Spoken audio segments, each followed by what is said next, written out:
Nonton dulu aja sebelum Dokcin menjelaskan tentang sekolahnya secara singkat Di ya. media sosial sekolahnya dibully. Dibilang anak nggak tahu diri, anak ini, anak itu. Saya sebagai ibu, saya benar-benar sakit hati, sedih sekali karena anak saya tidak melakukan hal itu, tapi dia dihujat sama orang-orang yang tidak tahu melakukan hal seperti itu. Nah, ya, kalau untuk masalah ngerespon tentang penjelasan SW ini, udah nggak tahu, udah kehabisan ide aku untuk meng-counternya. Karena apa? Mungkin dalam case ini hanya SW dan pikirannya yang tahu. Tapi sini Dokci mau ngasih tahu ya, Seci Indonesia, maaf kalau misalnya pelafalannya salah. Ini sekolah yang bertaraf internasional dan sangat besar sekali. Ya karena apa? Sekolah ini dibuatnya sama yayasannya, yaitu bukan dari orang Indonesia. Ya, bukan orang Indonesia semata. Karena pendirinya aja langsung biksu dari Taiwan. Ya kan? Naungannya itu maksudnya semua kegiatan yang ada di sekolah itu dinaungan Yayasan Budanya langsung. Dan kalian perlu tahu, sekolah ini tidak hanya ada sekolah doang, tapi pisah-pisah. Ada rumah sakit, ya, ada juga yayasan dari keagamaan Buddha itu sendiri. Jadi semua ada bagiannya dan punya sosial media masing-masing, ya. Dan kemungkinan juga semua anggota di dalam sana mereka adalah yang menjunjung tinggi namanya way of life sama thought of life-nya gitu ya. Mereka punya namanya pola pemikiran yang mungkin tidak seperti kita. Cuma kalau misalnya untuk sekolahnya terbuka untuk berbagai agama, ya ras dan strata sosial sama mampu untuk membiayai untuk sekolah di sana. Cuma yayasan sendirinya memang Yayasan Buddha.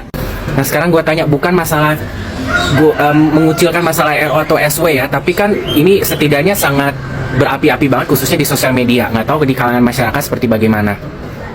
Ya, kalau di sosial media iya besar banget.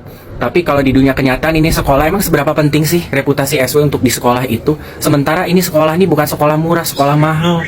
Gurunya aja, sekecil-kecilnya aja itu udah minimal 4-5 juta, itu juga mungkin yang baru.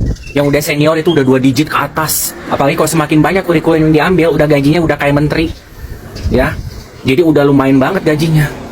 Dan di situ juga banyak anak-anak yang lebih penting, ya, dibanding cuma masalah selebriti, maaf banget. Ya, mulai dari anak-anak politikus, pejabat, pemerintah, atau pemilik perusahaan-perusahaan apa, the real CEO ya, bukan kayak CEO Kota Saranjana, ya. Jadi apa impactnya kok bisa sampai disangka ngomongin media sosial? Mereka juga kan orang-orang yang mempunyai taat keagamaan secara Buddha, yang mungkin juga sosial medianya dipegang sama orang-orang yang boro-boro ngerti masalah begitu. Kalau diajak ngomongin masalah agama, politik, pemerintah, masalah tentang namanya firman-firman agamanya akan lebih bersuara dan mereka lebih akan tahu.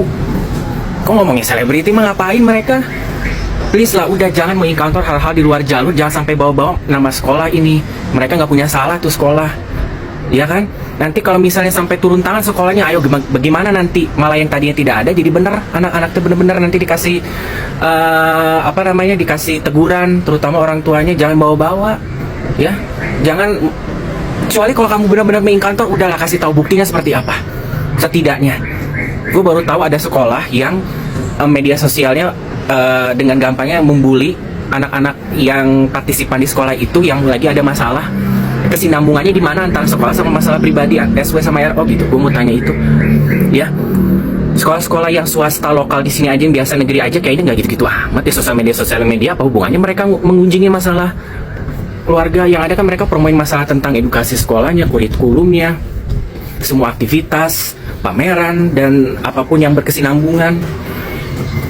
Nah, menurut tanggapan kalian bagaimana? Ini Dokcin udah kasih edukasi setahu aja Dokcin ya. Kalau detailnya mungkin kalian bisa cari di internet, banyak info-infonya. Itu aja udah standarnya dari pemikirannya, kita udah bisa ngelogikain kayak again, tanah ke langit. Ya, harus bisa dipertanggungjawabkan apa yang dicurahkan, apa yang dipermasalahkan gitu. Jangan jadi kayak benar-benar cocok logi. Sementara dirimu di podcast ada ngomong cocok logi, ngerti nggak cocok logi artinya apa?